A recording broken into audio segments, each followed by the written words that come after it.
If it feels like you're seeing a lot of this, police responding to reports of a shooting at a rail yard in San Jose. Another shooting rampage in America. it's because you are. 2021 is on track to be the deadliest year so far in terms of gun violence. But this increase is a trend that actually started during the pandemic last year.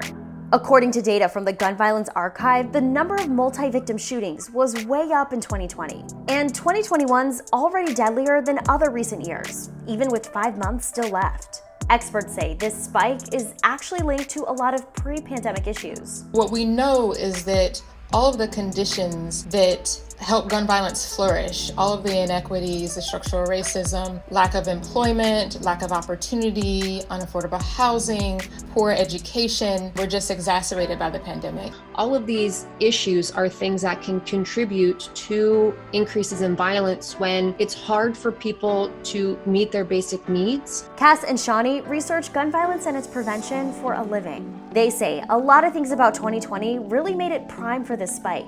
There's research to show that when we have these high-profile in-custody incidences of police violence, that there are subsequent increases in violence in those communities. And on top of that, a record number of people bought guns last year. And we actually saw 40% of people who were buying guns during the pandemic were doing so for the first time. And there's a really strong body of research tying gun ownership and sort of exposure to guns with homicide and suicide, domestic violence. Okay, but is this uptick in violence the new norm? On a positive note, it does look like the trends for 2021 are leveling off, but we still have a long way to go before we can say things have sort of turned a corner, so to speak. Until we adequately address these underlying causes of gun violence, I expect that we will continue to see these high rates.